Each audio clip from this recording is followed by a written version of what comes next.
오늘 신명기 27장 말씀인데요. 신명기는 모압 평지에서 가나안 땅에 들어갈 바로 광야 세대죠. 출애굽 세대는 이제 거의 다 죽고 광야에서 태어난 광야 세대, 즉 이스라엘의 다음 세대에게 선포된 하나님의 말씀입니다. 신명기를 우리가 쭉 왔습니다만은 1장부터 4장까지가 첫 번째 설교예요. 과거를 좀 돌아보면서 하셨던 5장부터 26장까지가 두 번째 설교, 주로 이제 율법, 율에 대해서 쭉 좀 이야기를 했습니다. 그리고 오늘 27장부터 30장까지가 세 번째 설교입니다. 이제는 복과 어떻게 하면 복받고 어떻게 하면 저주받는가, 그런 내용을 좀 다루고 있고요. 31장부터 34장까지가 이제 모세가 이제 여호수아에게 지도력을 이양하는 그런 내용이 우리 신명기 전체의 내용이라고 볼 수 있는데요. 오늘 이 27장 말씀, 그러니까 11장 26절부터 32절 앞에 우리가 지나왔습니다만은 11장 26절 32절 거기도 복과 저주에 관한 이야기가 있거든요. 그리고 오늘 27장 28장도 이 복과 저주에 관한 말씀이 있어요. 그래서 이 가운데 있는 12장부터 26장이 주로 율법, 율례, 규례 이런 것들을 다 다루고 있는데 결국 오늘 이 27장의 말씀 이 앞뒤로 딱 감싸고 있는 걸 통해서 결국은 가운데 12장부터 26장에서 말씀하셨던 이 말씀을 순종하느냐에 따라서 복받고, 만약 순종하지 않는다면 저주를 받는다, 그런 어떤 구조가 오늘 이 신명기 어떤 조금 구조다, 이렇게 보면 될 것 같습니다. 오늘 27장을 읽었는데요, 오늘 보시면은 좀 비슷한 세 개 버전처럼 이렇게 나열된 것처럼 보입니다. 그러니까 1절부터 8절까지가 오늘 주어가 누구냐면은 모세와 이스라엘 장로들이 백성들에게 명령하는 내용이에요. 그리고 9절 10절 보면은 모세와 레위 제사장들이 온 이스라엘에게 말하여 이런 내용이죠. 잠잠하여 들으라, 또 순종해라 라는 내용입니다. 그리고 11절부터 마지막 26절은 모세가 그날 백성에게 명령한 내용입니다. 이렇게 되어 있습니다. 그러니까 1절부터 8절은 모세와 이스라엘 장로들이 이렇게 명령했다, 이렇게 이야기하고 있고, 9절 10절은 모세와 또 레위 제사장들이 또 이렇게 명령했다고 되어 있고, 마지막 11절은 모세가 또 그날 백성들에게 명령했다. 그러니까 세 개의 버전처럼 보이는데 아마 이 안에 있는 내용은 좀 비슷한데 강조하기 위해서 이 세 가지의 방식으로 좀 이야기한 것 같아요. 그러니까 결국은 명령하는 주체는 항상 모세입니다. 모세. 근데 모세가 이스라엘 장로들과 더불어서 백성들에게 이야기했고, 또 레위 제사장들과 더불어서 이야기했고, 그리고 이제 진짜 레위 제사장들이 율법궤를 메고 있었던 레위 제사장들이 가운데 딱 서고, 그리고 나중에 이제 마지막 부분에 보면은 그리심산에는 축복에 대해서 아멘하는 지파들, 또 에발산에서는 저주받는다라고 하실 때 아멘한 지파들, 그런 가운데서 모세가 이제 가운데서 아마 이렇게 말할 수 있도록 그렇게 하도록 또 모세가 명령하는 이런 내용이다, 이렇게 보면 될 것 같습니다. 그래서 제가 오늘 이 본문을 그냥 조금 복잡해서 1절부터 8절까지 두 개의 명령 살펴봤습니다. 그러니까 말씀과 관련된 두 개의 명령이 나오더라고요. 그래서 1절 8절에서 두 개의 명령 한번 우리가 살펴보겠습니다. 그리고 9절부터 26절 제가 묶었습니다. 묶어서 여기도 선포된 말씀에 대한 두 개의 선택지, 그러니까 말씀을 순종해라, 그래야지 복받고 순종하지 않는다면 저주받는다, 이 말씀이 나오거든요. 그래서 여기도 한 두 가지 좀 말씀이 나올 것 같아요. 그런 점에서 오늘 네 가지 이야기하겠습니다. 그러니까 앞에 1절부터 8절에서 두 가지 명령, 우리가 그 명령이 뭔지를 살펴보고, 또 우리 공동체나 또 다음 세대 우리 자녀들에게 그것이 어떤 의미가 있을까 한번 생각해보는.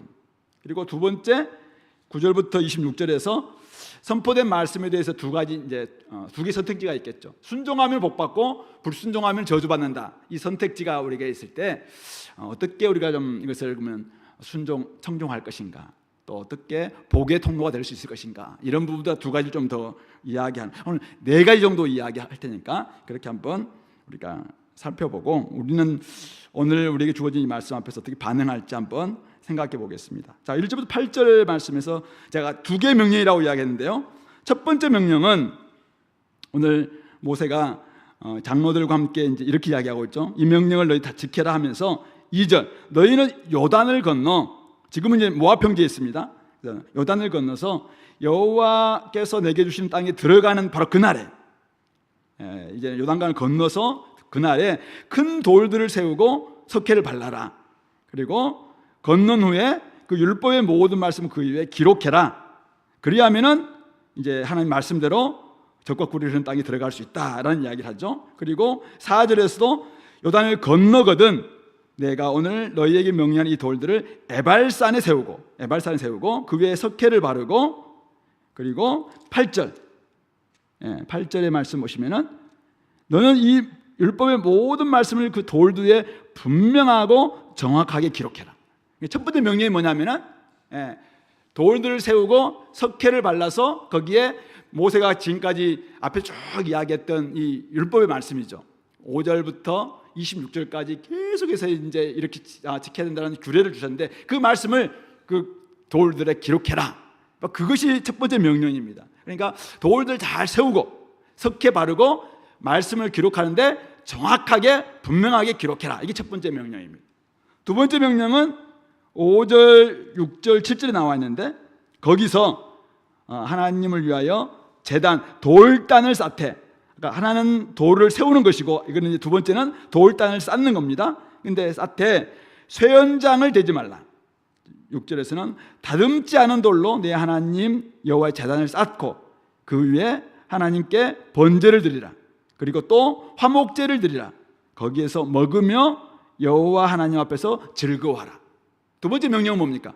제단을 쌓고 번제 화목제 드리고 하나님 앞에 즐거워해라. 그리고 예배 잘 드리라 이 말이겠죠. 그러니까 오늘 두 가지 명령인데 첫 번째 명령은 말씀을 정확하게 기록해라. 두 번째 명령은 하나님 앞에 제대로 된 예배를 드리라 이거죠. 이게 오늘 모세가 지금 다음 세대에게, 이스라엘 다음 세대에게 주고 있는 명령이라는 것이죠. 이것이 오늘 어떤 의미가 있느냐 이거죠. 첫 번째 명령인 큰 돌들을 세우고 돌의 표면에 석회를 바르고 율법의 모든 말씀을 기록하라는 명령입니다. 그러니까 말씀을 기록하는 명령인데 예쁘게 기록하기 위해서 석회를 바르는 게 아니겠죠? 왜 석회를 바릅니까? 분명하게 보이기 위해서 석회를 바르라는 것입니다. 그리고 아까 8절에 나와 있는 것처럼 말씀을 기록하는데 어떻게 기록하고요? 분명하고 정확하게 기록해라. 하나님이 주신 말씀을 분명하고 정확하게 기록해서 이 말씀이 다음 세대, 이스라엘 백성들이 이제는 들어가게 될 그 땅에서 분명히 이 말씀이 그들에게 남을 수 있도록 분명하고 정확하게 기록해라 이것입니다. 그러니까 오늘 모세와 이스라엘 장로들이 다음 세대에게 주고 싶은 게 뭐예요? 하나님 말씀이라는 말씀을 딱 좀 주고 싶은 것입니다. 왜요? 자기들은 하나님은 지금 모세를 이미 불러서 너는 가나안 땅 못 들어간다 이미 이야기했어요. 그러니까 하나님 부르심 받고 지금 역사의 무대에서 사라질 겁니다. 이스라엘 장로들도 아마 곧 사라질 거라고 생각해요. 자, 그렇다면은 이들에게, 다음 세대에게, 광야 세대인 이들에게 진짜 남아있어야 할 게 무엇인가? 물론 모압 평지에서 모세가 다 이야기를 했어요. 근데 들었던 말씀을 여러분들 들었던 말씀, 지난주에 들었던 말씀 기억나세요? 한 달 전에 들었던 말씀 기억나세요? 기억 안 나잖아요. 그래서 기록된 말씀은 우리에게 지금도 있어요. 근데 들었던 말씀은 사실 금방 우리가 기억이 아무리 좋다 할지라도 그때 목사님이 어떻게 제출을 했는가 이것은 기억날지 몰라도 어떤 말씀을 했는가 물으면 잘 모를 수 있다는 거예요. 그래서 이것을 기록된 말씀을 물려주는 게 이게 진짜 중요한 것이죠. 그래서 기록하라 이렇게 이야기하고 있는 것입니다. 그렇게 하려면은 율법의 모든 말씀을 분명하고 정확하게 기록하고 그 말씀을 물려줘야 된다 이거죠. 그렇게 할 때 아까 3절 하바들이 나와 있는 것처럼 여호와께 내게 주시는 땅에 들어가기를 내 조상들의 하나님 여호와께서 말씀하신 대로 들어갈 수 있다. 약속의 땅에 들어간다는 하나님의 약속은 반드시 성취될 텐데 어떻게 해야 되는가? 그 약속을 하나님 말씀을 온전히 순종할 때 그 약속의 땅에서 계속 살아갈 수 있다라는 것을 이야기하고 있는 것이죠. 그렇게 하기 위해서는 말씀이 있어야 되고 그 말씀은 기록되어야 된다. 기록된 말씀이 있어야지 말씀을 읽을 수 있고 말씀을 가르칠 수 있고 말씀을 준행할 수 있다라는 말씀이죠. 그런 점에서 하나님 백성이 오늘 하나님 나라 안에서 하나님의 약속 안에서 살아갈 수 있는 비결은 무엇인가? 말씀에 대한 순종이죠. 근데 말씀에 대한 순종인데 이 말씀이 우리 가운데 항상 살아있는 말씀으로 존재해야 된다는 거죠. 그러므로 이 기록된 말씀을 늘 우리가 읽고 묵상하고 지켜내는 것, 이게 진짜 중요하다는 것입니다. 우리 시편 119편 115절에서 이야기하고 있는 것처럼 주의 말씀은 내 발의 등이요 내 길의 빛이다 라고 이 고백이 진짜 내 발의 등이고 내 길의 빛이 되기 위해서는 분명한 이 말씀이 늘 우리 가운데서 명확하게 들려져야 됩니다. 만약에 말씀이 불분명하다, 그러니까 등이고 빛인 말씀이 오늘 우리 가운데 불분명하다, 그러면은 수많은 등불, 수많은 빛과 비슷한 메시지에 휘둘릴 수밖에 없을 것입니다. 오늘도 주변에는 수많은 지금 우리의 길을 가려운 길을 이렇게 긁어줄 수 있는 시원케 해주는 말씀들이 곳곳에서 메시지로 막 등장하고 있거든요. 이게 진리라고. 이 다원주의 사회 속에서는 이렇게 많이 우리를 유혹한단 말이에요. 이럴 때 진짜 우리가 구원을 얻게 되고 우리를 살릴 수 있는 것은 무엇인가? 이 기록된 말씀이라는 거예요. 하나님의 말씀. 그러므로 오늘 우리가 살 수 있는 길도 기록된 말씀을 우리가 늘 내 발의 등이고 내 길의 빛으로 받아들이는 것인 것처럼 우리가 다음 세대를 진짜로 살릴 수 있는 길은 뭘까? 우리 자녀들에게 진짜 줄 수 있는 것이 무엇인가를 할 때 우리는 사라질 거라고 생각해요. 그러나 이 기록된 말씀이 그들 가운데서 살아있는 말씀이 되고 그들에게 진짜 권위 있는 말씀이 되고 그들에게 내 발의 등이고 내 길의 빛이 되는 말씀이 딱 그들에게 될 때 그들은 살 수가 있다는 말씀이죠. 그런 점에서 오늘 이 진리의 말씀을 우리가 우리 다음 세대들에게 물려주고 있는가, 그렇게 해서 우리는 이 말씀 앞에서 제대로 반응하고 있는가, 이런 부분들 한번 점검해 봤으면 좋겠습니다. 진리의 말씀만이 우리를 살릴 수 있습니다. 진리의 말씀만이 우리를 구원에 이르게 하는 지혜가 있습니다. 구원을 주시는 말씀은 오직 기록된 하나님의 말씀뿐입니다. 그런 점에서 달고 오묘한 이 말씀, 진리의 말씀을 오늘 우리가 진짜 말씀을 읽고 연구하고 또 지켜내고 막 이렇게 할 때 진짜 말씀이 너무 좋다, 말씀이 달다, 이것을 경험할 때 우리 자녀들이 엄마 아빠는 뭐 그리 달라요? 막 이렇게 물지 않겠습니까? 엄마 아빠는 어떻게 이렇게 세상 속에서 재밌게 살아갑니까? 라고 물어보지 않겠습니까? 그럴 때 이 말씀이 진짜 내 발의 등이고 내 길의 빛이다. 내가 참 삶이 어려운 때도 이 말씀 가지고 살아냈다, 이렇게 막 들려줄 때 그들에게도 이것이 딱 하나의 잣대가 되어서 저도 한번 그렇게 해보고 싶어요. 어떻게 하면 됩니까? 라고 묻고 나오지 않겠는가 이거죠. 그런 점에서 오늘 우리가 사는 길, 이 기록된 말씀 우리 가운데 진짜 들려줘야 됩니다. 그리고 이 말씀 앞에 우리가 순종해야 되는 것이죠. 그리고 우리가 다음 세대에게, 우리 자녀들에게, 우리 후배들에게 진짜 물려줄 때 뭘 물려줄 수 있을 것인가? 여러분들 물려줄 유산 많나요? 근데 그것은 금방 사라질 거라고 생각해요. 그러나 이 기록된 말씀이죠. 말씀이 그들을 살릴 거라고 생각해요. 말씀이 그들을 지킬 거라고 생각해요. 이 말씀이 그들을 구원에 이를 거라고 생각합니다. 말씀이 그들을 적과 끓이는 하나님의 약속의 땅에서 영구히 살도록 만들어줄 거라고 생각해요. 우리는 사실은 그들을 지켜줄 수가 없어요. 우리는 곧 사라집니다. 그러나 말씀이 그들 가운데서 만약 전달되기만 하고 말씀이 그들의 중심에 들어가고 말씀이 우리 자녀들 가운데서 함께하기만 한다면은 우리는 이미 땅이 없다 할지라도 말씀이 그들 가운데 있기 때문에 그들을 살릴 거라고 생각해요. 그들을 지킬 것입니다. 그들을 풍성하게 만들 것입니다. 그런 점에서 오늘 다음 세대를 살릴 수 있는 길은 무엇인가? 무엇이라고 생각하든 말씀밖에 없어요. 기록된 말씀. 오늘 모세가 앞에서 그렇게 좀 길게 설교를 하고 난 다음에 5절부터 6장까지 막 계속 설교하고 난 다음에 이 말씀을 가거든 들어가는 그날 빨리 돌 세우고 석계 바르고 그다 기록 다 해라, 이렇게 하면서 기록된 말씀을 지금 물려주고 있는 거잖아요. 너무나 중요하기 때문에 그런 점에서 오늘 우리가 이것을 물려주는 게 참 중요하다. 나는 어떻게 하고 있는가? 나는 또 조장으로서 조원들에게 어떻게 하고 있는가? 이런 것을 한번 돌아봤으면 좋겠습니다. 두 번째 명령은 뭡니까? 아까 여호와의 제단을 쌓고 예배드리고 그 앞에서 즐거워하라는 명령입니다. 오늘 근데 좀 특이한 것은 거기서 5절이죠. 내 하나님 여호와를 위하여 제단 돌단을 쌓되 그것에 쇠 연장을 대지 말라.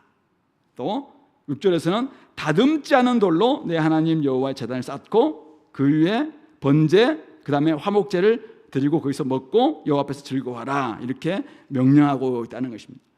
무슨 뜻입니까? 당시 이스라엘이 가나안 땅 들어갈 때 우리 사사기에 보시면 알다시피 아직 이스라엘은 철기 문화가 없던 그 이스라엘 공동체입니다. 그렇기 때문에 철기 문화를 소유하지 못했기 때문에 자꾸 쇠 연장만 빌려오고 이렇게 하면서 이방 민족들에게 의존할 수 있다라는 그런 조금은 문화적인 이유다라고 보기도 하지만은 사실은 하나님 앞에 예배드리는데 너무 꾸미려고 하지 말라, 그런 의미가 훨씬 더 큰 게 아닌가 생각합니다. 그러니까 다듬지 않은 돌, 그리고 쇠 연장을 대지 않는 이 돌로 제단을 쌓는 있는 모습 그대로 하나님께서 드리는 것을 원하신다라는 것을 말하고 있는 것이죠. 더 중요한 것은 그렇게 제단을 쌓고 난 다음에 그 위에서 여호와께 번제를 드리는 것이죠. 번제는 자기를 태워서 온전히 드리는 헌신의 제사이고, 화목제는 하나님의 은혜를 생각하면서 그 안에서 이제는 하나님과 화목되어 있기 때문에 이웃과 화목하면서 함께 먹고 마시면서 즐거워하는, 그러니까 하나님을 즐거워하는, 거기서 먹으면 내 하나님 앞에서 즐거워하는 그런 모습을 이 예배로 보여줘라, 그 말씀인 것이죠. 이 명령입니다. 그러니까 있는 모습 그대로 하나님 앞에서 나와서 하나님을 즐거워하는 것, 이것이 하나님이 가장 원하시고 하나님 가장 즐거워하시는 예배다라는 것을 지금 말하고 있는 것이죠. 우리 장로교, 우리 개혁교회가 고백하고 있는 웨스트민스터 신앙 고백 1번 다 아시죠? 뭐죠? 인생의 제일 목적은 하나님을 영화롭게 하는 것과 영원토록 여호와를 즐거워하는 것입니다. 여기서 우리가 저번에도 제가 한번 이야기했던 것 같은데, 여호와를 즐거워한다는 것이 무엇입니까? 여호와께 즐거움을 보낸다, 여호와께 영광을 올려보기 위해서 여호와께 우리의 즐거움을 올려보내는 그런, 사실은 이것은 2차적인 의미고, 여호와를 즐거워한다는 것은 뭐냐면은 여호와와 함께 즐거워하는 것입니다. 여호와 자체를 즐거워하는 것이죠. 여호와 자체를, 여호와 앞에서 그냥 즐거워하는 이것이 최고의 목적이다. 그러니까 하나님은 우리를 만드신 목적이 뭐냐면은 우리가 뭘 잘해가지고 하나님께 막 영광을 돌리니까 하나님 내가 기쁘다, 이걸 원하는 게 아니라 그냥 하나님 앞에서 우리가 마음껏 하나님을 즐거워하니까 하나님도 즐거워하는 것, 이것이 우리 인생의 제일 목적이라는 거예요. 바로 그런 의미인 것입니다. 우리 요새 부부들이 많이 계시니까 우리 형제들이 오늘 많이 나와요. 앞에서 찬양 듣는데 형제 목소리 굉장히 크더라고요. 수요예배가 항상 이랬으면 좋겠다, 이런 마음이 들긴 들었는데 항상 바쁘시다가 오늘 와서 좋은데요. 아내에게 잘하는 법, 신원수 집사님 뭡니까? 아내를 즐거워하는 거. 아내에게 잘하려면 어떻게 해야 됩니까? 끊임없이 우리 아내를 위해서 막 주야로 일하고 막 돈 잘 벌어서 막 선물 사주고, 이게 아내가 되게 즐거워하는 일이겠죠. 그래서 아내를 즐겁게 하기 위해서 투잡도 뛰고 쓰리잡도 뛰고, 그리고 집에 와서 또 온라인으로 또 투자도 하고, 이렇게 해서 돈 많이 벌어서 아내를 즐겁게 해준다. 아내가 원하는 거 있을 수 있다고 생각해요. 근데 그는 남편을 원하는 게 아니라 남편이 벌어다 주는 돈을 원하는 거겠죠. 조심해야 됩니다. 진짜 아내를 원한다는 건 같은 시간을 보내는 거잖아요. 마찬가지입니다. 하나님이 즐거워한다는 것은 무엇이냐면은 우리가 뭔가를 많이 돈을 벌어서 11조를 많이 들고 뭔가를 봉사를 열심히 해서 하나님을 즐겁게 하는 것, 이것은 2차적인 문제라는 거예요. 그 자체로 하나님을 즐거워하는 거죠. 하나님과 함께 즐거워하는 것, 이것을 지금 예배라고 이야기하고 있는 것이죠. 이것이 인생의 제일 된 목적이다, 그렇게 이것을 우리가 자녀들에게 물려주라, 지금 이런 이야기를 하고 있습니다. 그러니까 은혜 받은 사람들이, 구원 은혜를 받은 사람들은 자신을 하나님께 드리는 번제 예배를 드리고, 하나님 앞에서 구원 받았기 때문에 우리는 옆에 있는 사람들과 함께 화목한, 또 함께 즐거워하는 화목제를 함께 드리면서 하나님 때문에 우리가 이렇게 살게 됐다, 하나님 앞에서 마음껏 두려움도 없이 이제는 마음껏 즐거워하고 행복하고 또 잔치를 벌이는 이런 모습이 바로 예배라는 거예요. 예배라는 거, 이것을 지금 자녀들 앞에서 그런 모습을 좀 보여라라는 것을 이야기하고 있는 것이죠. 그러므로 오늘 모세가 다음 세대에게 기록된 말씀과 함께 뭘 물려주고 있냐면은 참 예배를 물려주고 있다, 이렇게 보시면 됩니다. 번제와 화목제를 드리고 여호와 하나님 앞에서 즐거워하는 것, 구원의 은혜를 안다면은 당연히 자신을 하나님께 드리고 하나님을 즐거워하는 예배를 드리는 것이 맞다는 것입니다. 즐거움과 기쁨이 사라진 채 만약 우리가 열심히 뭔가를 막 섬기고 있는, 막 형식만 갖추고 있는 그 예배를 드린다면은 과연 하나님이 기뻐하실 수 있겠는가? 그런 것도 한번 돌아봤으면 좋겠습니다. 예배를 통해서 예배는 무엇인가라고 할 때 진짜 하나님을 즐거워하는 것입니다. 하나님만 생각하면 너무 좋아. 그러니까 뭐 예배가 너무 그리워지고 예배가 막 사모하게 되고 예배 시간을 하면 막 너무 좋고, 그것이 바로 진짜 하나님이 원하시는 예배라는 것이죠. 그럴 때 내가 내 자신을 드리는 것 자체가 그냥 아깝지 않은 것이죠. 하나님 앞에 시간을 드리는 것, 나의 전부를 하나님께 드리는 것, 하나님이 너무나 기뻐하신다는 것이죠. 그럴 때 그런 모습을 바라보는 옆에 있는 사람들이 또 옆에 사람들과도 함께 즐거워할 수밖에 없을 것이고, 그런 모습 볼 때 자녀들 또한 거기서 참 저게 바로 예배구나, 이것을 볼 수 있는 것이 아닐까. 또 그렇게 될 때 당연히 복의 통로로서 다른 사람들을 살아갈 수 있고 환대하게 되고 사랑도 베풀 수 있는 이런 모습도 가능할 수 있겠다라는 것입니다.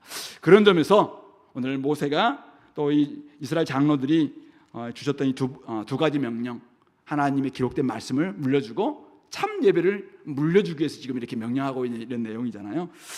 말씀을 기억하고 예배가 살아날 때 결국은 바로 약속의 땅에 들어가는 이 자녀들도 진짜 약속의 땅에서 함께 말씀 앞에 반응할 것이고 또 예배 즐겁게 예배할 수 있는 모습이 되지 않겠습니까? 당연히 또 즐겁게 예배하고 말씀 앞에 살아갈 때 하나님이 얼마나 우리 가운데 구원하시 주셨는가 생각하면 다시 한번 예배로 나아가고 또 막 사람들을 더 화목하려고 애를 쓰는 이런 모습이 가능할 수 있겠다라고 생각합니다. 그러니까 결국은 말씀을 읽고 예배를 드릴 때 우리가 살 수 있다고 생각하고, 우리가 살게 될 때 또 다른 사람을 살릴 수 있는 이런 선순환이랄까요? 이것이 가능할 수 있다고 생각합니다. 그런 점에서 이곳에 오늘 부모님들 계시고 우리 자녀들도 있는데요, 하나님 말씀 앞에 좀 제대로 우리가 말씀이 참 너무 좋다, 말씀이 내 삶에 가장 1순위다, 이런 좀 마음이 들 수 있도록 한번 말씀과 좀 친밀해졌으면 좋겠습니다. 이 기록된 말씀을 너무 소중히 여기고 이 말씀 한 구절 한 구절이 내 삶에 너무나 소중하다 이렇게 생각하면서 말씀을 잘 묵상했으면 좋겠고, 이 말씀이 또 나한테 들어옴으로 말미암아 내 한 발 한 발 내딜 때마다 정말 나를 비추고 또 삶의 방향을 비출 수 있는 그런 말씀이 됐으면 좋겠고, 또 그렇게 함으로 말미암아 또 하나님께 나와서 하나님의 은혜를 생각하면서 좀 기뻐하고 즐거워하는 그런 예배가 우리가 좀 회복될 수 있으면 좋겠다.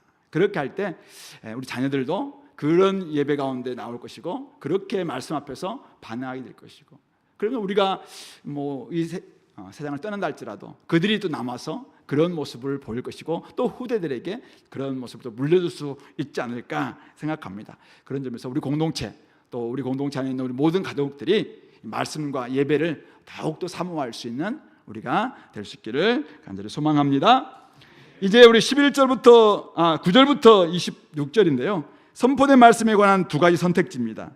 9절 10절에서는 한마디로 여기도 두 가지 명령이 나오는데, 첫 번째 명령은 뭐냐면 이스라엘아 잠잠하여 들으라. 오늘 내가 내 하나님 여호와의 백성이 되었으니, 사실 이미 하나님의 백성이었죠. 근데 이제 언약을 갱신하면서 오늘 여러분들 하나님의 백성임을 다시 재확인했다 이 말이겠죠. 그런즉 하나님 백성이 되었기 때문에 말씀을 청종하여 오늘 내게 명령하는 그 명령과 규례를 행할지니라, 순종해라, 복종해라, 그렇게 이야기하고 있는 것이죠. 그러니까 우리가 말씀의 율법을 순종함으로 하는 백성이 되는 게 아니에요. 구원받은 백성이 되었기 때문에 말씀에 순종하는 것이죠. 근데 말씀에 순종하기 위해서는 오늘 먼저 해야 될 게 있어요. 바로 잠잠하여 듣는 것입니다. 이 듣는 게 참 중요하죠. 듣고 순종해야 됩니다. 만약 우리가 듣지 않는다면은, 잠잠히 듣지 않는다면은 순종해야 될 말씀이 무엇인지 우리가 자꾸 자기 생각으로 이거는 하나님께 주셨던 말씀이다 이렇게 착각할 수 있다 생각해요. 늘 말씀은 연구하는 것 같은데 잠잠히 듣지 않기 때문에 때로는 내 생각이 하나님의 말씀인 것처럼 이렇게 판단할 때도 있습니다. 그런 점에서 말씀 앞에 설 때는 선포된 말씀 앞에서 또 연구하면서 하나님께 우리에게 줄여줄 때도 말씀을 잠잠히 듣는 거 굉장히 중요하다 생각합니다. 우리 신약에와도 믿음은 들음에서 나고 들음은 그리스도의 말씀으로 말미암다라고 분명히 이야기했습니다. 아무리 많은 말씀을 들었어도 잠잠히 듣지 않는다면 깨달음은 없습니다.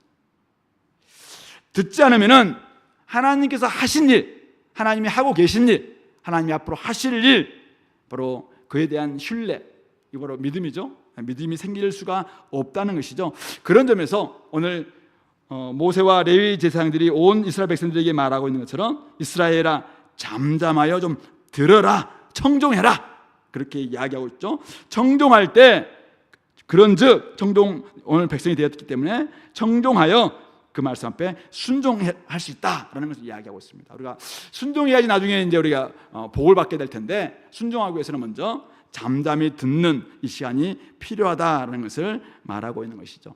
오늘 우리 다음 세대들, 영상 세대, 그렇죠? 여러분들도 아마 영상 많이 좀 접하긴 하지만은 우리 자녀들 세대들은 더욱 더 영상 세대죠. 순간에 이게 팍 지나가는 거 좋아하는 거, 보는 것 좋아하는 이런 세대입니다.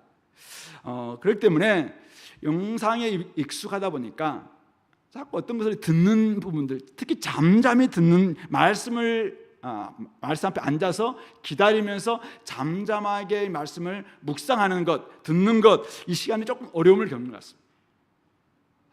그래서 때로는 우리 집에서도 그렇고 교회에서도 그렇고 저는 영상 스마트폰을 한동안 치웠으면 좋겠다 생각이 듭니다. 주일날 오면은 영상을 다 껐으면 좋겠어요. 우리 좀 주일학교에서 제가 우리 전사님들이나 우리 요즘 최근에 이제 부교육자들이 이야기하고 있는데요. 주일날 오면은 스마트폰 좀 보지 말게 해라. 주일날은 좀 온전히 말씀 앞에만 할 수 있도록. 우리 교회가 이제 방도 없고 막 그런데 이제 그것까지 빼뜨리면 아이들은 어디서 노냐 막 이렇게 하는데, 어쨌든 간에 우리가 영상, 스마트폰 이런 부분들 너무 거기에 이렇게 딱 맡기다 보니까 우리 아이들이 또 우리들도 마찬가지인데 잠잠하게 주님의 말씀을 듣는 시간들이 약할 수밖에 없어요. 그러니까 들어야 될 시간에 안 듣고 그냥 빨리 이렇게 넘어간다는 것이죠. 그러니까 제대로 된 하나님의 말씀을 받아들일 수 없고 깨달음이 부족한 것이죠. 깨달은 5마디로 누군가에게 줘야 되는데 깨달음이 없기 때문에 누군가가 해준 말, 아니면 뭐 챗GPT가 해준 말, 아니면 누군가가 깨달았던 말, 이것이 자기가 들었던 말씀이라고 착각할 때가 있습니다. 잠잠히 듣지 않으면 내가 들었던 말씀이 없을 수 있어요. 그러므로 잠잠히 듣는 것은 굉장히 중요하다. 그래서 우리 부모님들이 먼저 잠잠히 들을 수 있도록 말씀을 읽으면서 들을 수 있으면 좋겠습니다. 그래서 제가 이제 우리가 부모님들이 PBS를 하잖아요. PBS는 관찰은 눈으로 보는 시간이에요. 관찰은 시력이 좋아야지 관찰을 잘할 수 있습니다. 여러분들 관찰하는데 시력이 안 좋으면 지금 동사가 뭔지, 이게 과거형인지 미래형인지 장소가 어딘지 이걸 파악을 못하면 관찰을 잘못하는 거예요. 관찰은 끊임없이 보다, 잘 봐서 이게 지금 문장이 어떻게 바뀌고 있는지, 동사는 뭔지, 어떻게 지금 시제가 바뀌었는지 이걸 잘 보는 게 관찰 시간이에요. 해석은 뭡니까? 해석은 듣는 시간이죠. 해석은 하나님께서 이 말씀을 통해서 나에게 내 관찰하는 것을 딱 조합해 보니까 이것이 어떤 의미다라는 것을 성령께서 우리에게 말씀해 주실 때 그것을 듣는 귀를 열고 듣는 시간이에요. 믿음의 귀를 가지고 듣는 시간이 해석의 시간입니다. 그러므로 조용히 들려오는 하나님의 세미한 음성 앞에 반응하는 시간, 이게 그럴 때 깨달은 5마디가 생길 수가 있겠다. 그래서 우리가 여러분들 해석할 때 그동안 봤던 것을 곰곰이 생각하는. 저도 이제 설교를 준비를 막 몇 시간, 어쨌든 며칠 동안 준비해가지고 오는데 너무 이게 할 때는 그냥 다 덮습니다. 다 덮고 진짜 막 동네를 몇 바퀴 돌면서 계속 그걸 묵상합니다. 하면은 이런 의미가 딱 들려올 때가 있어요. 이것을 또 깨달을 때가 있습니다. 그럴 때 그동안 준비했던 부분을 다시 재조정하기도 하고 막 이렇게 하거든요. 그런 것처럼 이 5마디 듣는, 잠잠히 듣는 시간들, 이게 우리 가운데 굉장히 중요하다는 거죠. 말씀을 빨리 읽고, 물론 통독되는 전체적인 흐름을 보기 때문에 넘어갈 수 있어요. 근데 PBS 할 때는 해석할 때 좀 잠잠히 듣는 이 시간이 우리 가운데 필요할 수 있겠다. 그런 점에서 들은 말씀이 있어야 그 말씀이 오늘 나에게 주신 말씀이고 또 우리 소골백에 주신 말씀이고 공동 주신 말씀이 돼서 행할 수가 있는 거거든요. 그런 점에서 여러분들이 잠잠히 듣는 그런 시간들 좀 가져보시고 또 우리 아이들의 우리 자녀들에게도 한번 이야기해 보는 거죠. 어쩌면 우리는 우리가 경험했던 것 가지고 판단할 수 있잖아요. 그런데 아이들과 함께 대화하면서 야, 오늘 이런 말씀이 이렇게 나오는데 이게 어떤 의미인 것 같냐라고 물어보면은 사실은 우리도 잘 모르는 것을 아이들이 다 말할 때가 있거든요. 근데 자기들도 딱 생각해 보니까 이렇게 할 수 있다. 그럴 때 우리가 이렇구나라는 이렇게 깨달음도 우리에게 있을 수 있단 말이 있습니다. 그런 점에서 말씀을 좀 스마트폰 딱 덮고 또 말씀을 읽고 난 다음에 한번 이렇게 대화하는 이런 시간들이 저는 듣는 시간이 아닐까. 그래서 부모님 말씀 앞에 잘 좀 듣고 또 반응할 수 있도록 이런 기회를 우리가 한번 가져보자. 이것이 바로 잠잠히 들어라라는 말씀입니다. 그래서 그렇게 할 때 그 다음은 순종이니까 순종으로 넘어갈 수가 있다는 것이죠. 마지막 네 번째가 이제 오늘 11절부터 26절 나오는 것처럼 저주와 축복의 이 선택지가 있다는 것입니다. 말씀을 듣고 순종하는 여부에 따라서 저주와 축복이 이제 결정되는데 그것을 위해서 모세가 이제 그날의 백성들에게 명령을 합니다. 가나안 땅에 들어가면은 바로 우리가 지난 창세기 34장에서 봤던 세겜 땅 북쪽에는 에발산, 남쪽에는 그리심산이 있는데 양쪽에 그리심산에 누가 올라가냐면은 12절이죠. 시므온과 레위와 유다와 이사갈과 요셉과 베냐민 백성을 축복하기 위해서 그리심산에 섭니다. 그리심산 앞에 딱 섭니다. 그래서 나중에 이제 축복의 말씀이 선포될 때 이들이 막 아멘 하는 사람 지파들이에요. 그리고 에발산에는 루벤, 갓, 아셀, 스불론, 단, 납달리 이 사람들은 이제 저주의 말씀을 할 때 이쪽에 속한 지파들이 아멘 하는 이제 그런 사람들인데 양쪽으로 딱 갈라서게 합니다. 그리고는 레위 사람들이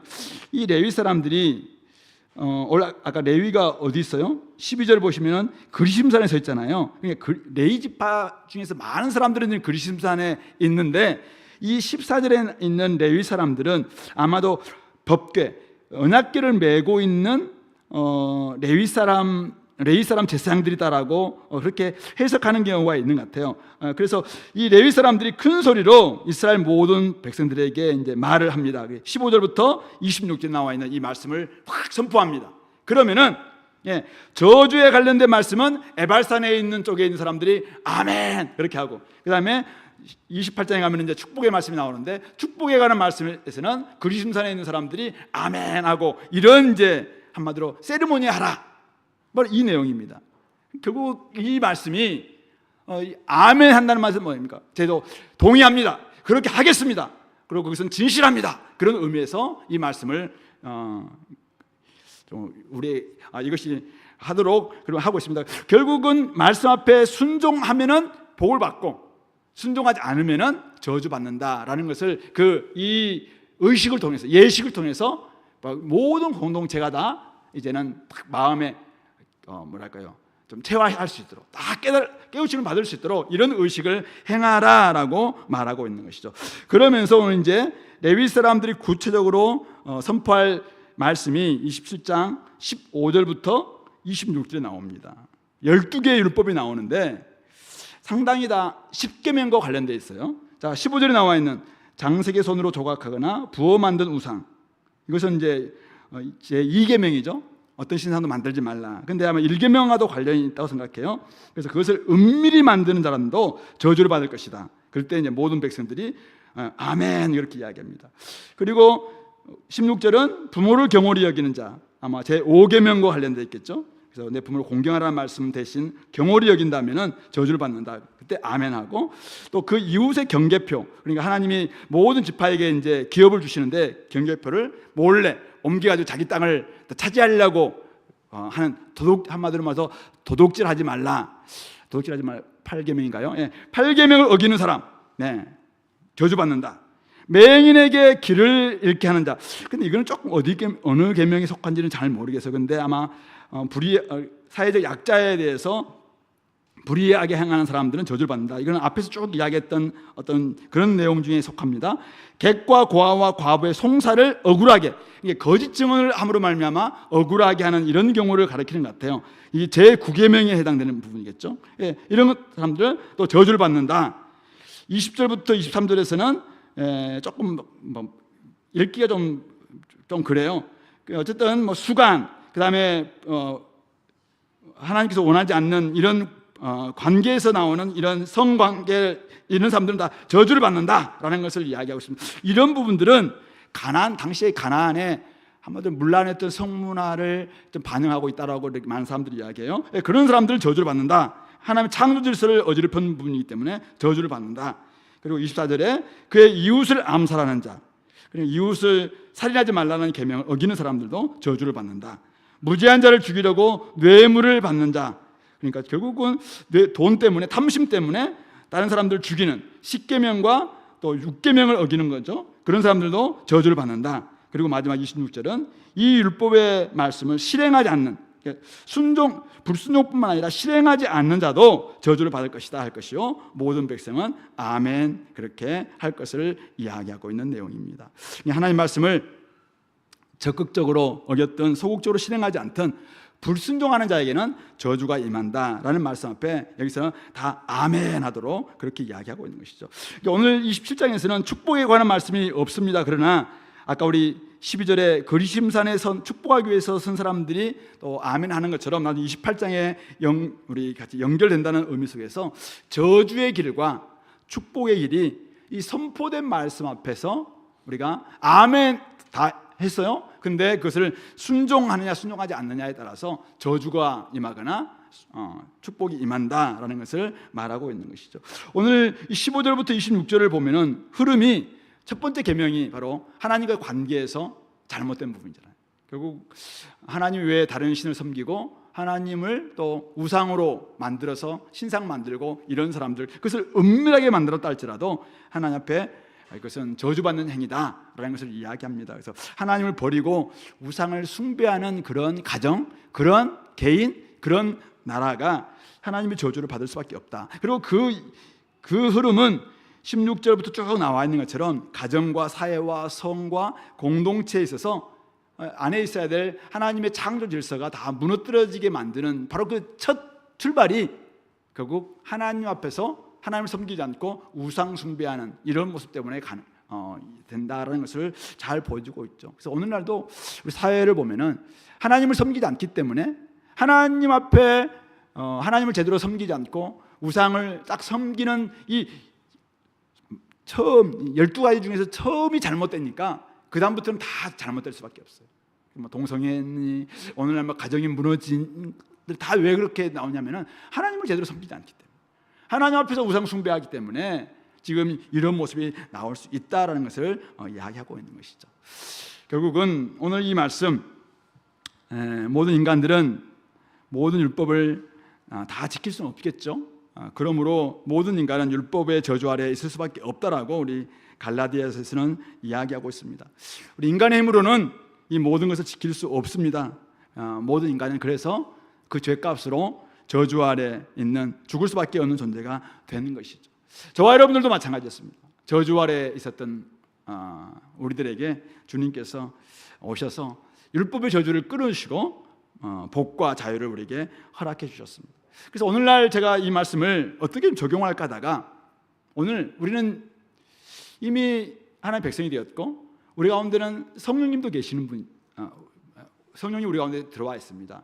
그래서 오늘 우리는 사실은 더 이상 저주를 받아서는 안 될 사람들이잖아요. 저주를 벗어나서 복의 길로 나아간 사람들이에요, 우리는.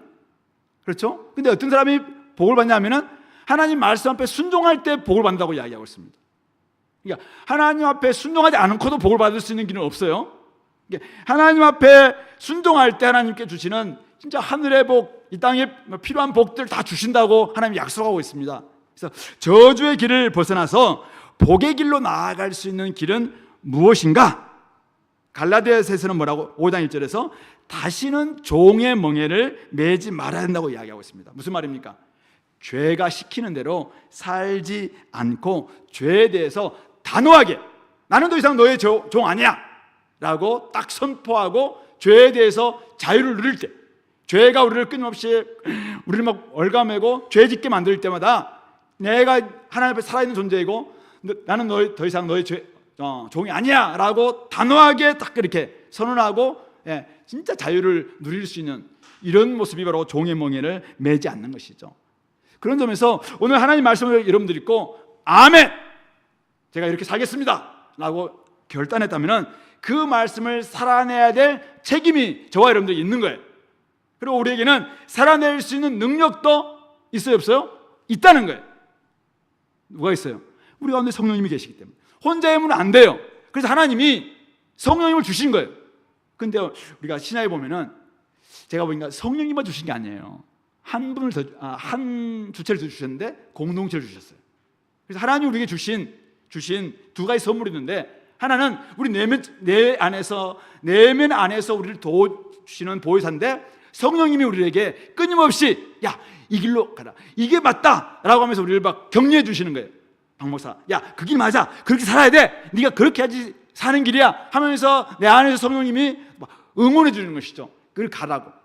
그래서 육체 욕심을 우리가 육체 욕심 가운데서 살지 않기 위해서는 성령님과 함께 더불어 살고 성령님과 스텝을 맞추고 성령님과 동행하면은 육체 욕심을 이루지 않는다라고 갈라디아서는 분명히 갈라디아서 5장 16절에서 이야기하고 있어요. 그리고 또 하나, 우리 디모데후서 2장 22절 잘 알다시피 디모데에게 바울이 주셨던 말씀, 주를 깨끗한 마음으로 부르는 사람들과 함께 의와 믿음과 사랑과 화평을 따르라라고 이야기하고 있어요. 공동체가 주를 깨끗한 마음으로 부르는 사람들이 함께 있을 때, 이 길을 걸어갈 수 있구나. 그런 점에서 하나님이 우리에게 두 가지 선물 주셨는데, 하나는 성령님이고 하나는 성도님들이에요. 이 너무 좋다. 이게. 오늘 우리가 가만히 있으면은 죄질 수밖에 없어요. 그러면 또다시 우리는 저주의 길로 가는 거잖아요. 저주받으면 우리가 어떻게 되겠습니까? 이미 우리 저주 안에서 우리가 해방된 사람들인데, 또 우리가 여전히 죄를 범함으로 말미암아 또 하나님의 저주가 있다면 하나님 보시기에 뭐가 되면, 아니 네 저주를 다 지금 풀어줬는데 아직도 저주 아래 있으면서 그냥 죄의 종처럼 살아간다면 어떻게 되냐라고 하나님이 안타까우지 않겠습니까? 그래서 우리에게 성령님을 주셨고 우리 성도님들 공동체 주셨다는 거예요. 그러니까 어떻게 잘 이용하자는 거예요. 끊임없이 성령님과 함께 동행하기 위해서 기도하는 것입니다. 성령님 내 안에서 역사할 수 있도록, 성령님 제가 음성 잘 듣겠습니다, 성령님 도와주십시오라고 할 때 딱 성령님께서 야, 이렇게 우리를 격려해 주실 겁니다. 뿐만 아니라 혼자 힘으로 잘 안 된다면 어떻게 해요? 우리 가정의 공동체 있잖아요. 가족들과 함께 예배 드리는 거예요. 가족들과 함께 점검하는 거예요. 가족들과 함께 이렇게 살아가자라고 결단하는 거죠. 그리고 교회 소그룹 안에서 성도들과 함께 우리가 사랑과 믿음과 사랑과 화평을 쫓자라고 격려하면서 체크도 해주고 점검도 해주고 또 격려도 해주고, 바로 이 공동체가 있을 때 이렇게 살아갈 수 있다라고 말하고 있는 것이죠. 그런 점에서 성령님과 동행하시고 성도들과 함께 한다면 얼마든지 복의 길, 새로운 문화, 하나님께서 진짜 우리에게 주시는 이 복의 길을 걸어갈 수가 있을 것이고, 하나님의 새 언약 공동체로서 많은 사람들에게 복의 통로가 되어서 진짜 그래서 흘려보낼 수 있는 이런 모습이 될 수 있다라는 것을 말씀하고 있는 것이죠. 말씀을 맺겠습니다. 오늘 이 말씀, 모세가 다음 세대 이스라엘 백성들에게 주신 말씀인데요, 약속의 땅에 들어가서 복을 누리기 위해서 에발산에서 해야 될 세 가지 행동이 나오죠. 첫 번째는 아까 뭡니까? 돌 탁 세우고, 큰 돌을 세우고 석회 바르고 말씀을 잘 기록해라. 그래서 말씀을 잘 기록하고 돌단 쌓고 또 이렇게 예배 잘 드리라. 이게 첫 번째. 두 번째는 하나님 말씀을 잠잠히 듣는 거죠. 잠잠히 들고 순종하라. 이 두 번째 명령. 세 번째 명령은 하나님 말씀 앞에 아멘 화답했다면 그것을 살아내라. 그럴 때 우리가 복을 받는다 이겠죠. 그럴 때 우리 삶 때는 복이 갈 것입니다. 장담합니다. 하나님이 그렇게 약속하셨어요. 근데 이스라엘은 실패했죠. 그럼 우리는 성공할 수 있어요. 아까 성령님이 있고 성도님들 공동체가 있기 때문에 가능할 수 있다는 사실입니다. 자, 그런데 오늘 본문을 보시면은 모세가 이 복과 저주의 분수령을 우리 앞에 있다고 이야기하면서 우리에게 사실은 이들에게 이것을 선택할 자유도 있고 이걸 선택할 자유도 있어요. 복을 선택할 자유도 있고 저주를 선택할 자유도 있긴 있는데, 그래서 오늘 이 모세가 강조하는 바가 뭐냐면은 1절 한번 보실래요? 1절 다시 한번. 내가 오늘 너희에게 명령하는 이 명령을 너희는 다 지킬지니라. 오늘 이 명령을 다 지키라 이렇게 이야기하고 있어요. 이 명령을 오늘 내가 내리고 있는데 이 명령을 지키라고 이야기하고 있습니다. 4절 말씀에도 너희가 요단을 건너거든 내가 오늘 너희에게 명령하는 이 돌들을 에발산에 세우고 그 위에 석회를 바르라 그렇게 이야기를 하고 있습니다. 9절 말씀에서도 보니까 모세와 레위 사람들이 온 세상 이스라엘 백성들에게 이스라엘 잠잠하라 들으라. 오늘 네가 내 하나님 여호와 백성이 되었으니까 오늘 10절에서도 내가 오늘 명령하는 그 명령과 규례를 행할지니라 그렇게 이야기하고 있습니다. 나중에 행하라 그러면 이게 늦다는 거죠. 그죠? 오늘 지키라. 오늘 이 말씀을 오늘 지키라. 오늘 이 말 돌들 세워라. 바로 그 말씀을 딱 듣는 그 시점, 들어가는 그 시점, 그것이 바로 오늘이에요. 오늘. 그러니까 바로 오늘 이 말씀 오늘 내가 하나님 백성이 된 것이죠. 오늘 나한테 선포된 이 말씀을 지키는 거. 내일로 미루는 순간 사실은 이미 이 하루는 어쩌면 불순종 비슷하게 갈 수 있어요. 그러므로 오늘 지켜내는 것이죠. 그런 점에서 오늘 저도 여러분들에게 권면합니다. 오늘이 내일을 결정합니다. 오늘이 여러분들의 역사를 만듭니다. 오늘이 복과 저주를 좌우합니다. 오늘이 하나님의 백성임을 드러낼 바로 그날입니다. 그러므로 오늘 들었던 이 말씀을 좀 기억하시면서 이 선포된 말씀이 여러분들의 가정에서 또 여러분들의 삶에서 또 여러분들의 소그룹에서 우리들의 공동체에서 제대로 좀 적용될 수 있도록 하나님 제가 이 말씀 앞에 한번 반응할 수 있도록 은혜 주십시오. 이렇게 한번 기도하면서 이렇게 나아갔으면 좋겠습니다. 오늘 우리에게 주셨던 이 말씀들을 생각하면서 하나님 아버지 내가 말씀을 잘 듣고 말씀 앞에 제대로 반응하겠습니다. 말씀을 제대로 순종하겠습니다. 이제 하나님을 영원토록 즐거워하겠습니다. 그리고 아멘 한 것답게 이제는 복의 길로 저주의 길이 아니라 복의 길로 걸어가기 위해서 성령님과 동행하고 성도들과 함께 하겠습니다. 이런 결단 가지고 나아가는 우리가 됐으면 좋겠습니다. 같이 기도하겠습니다.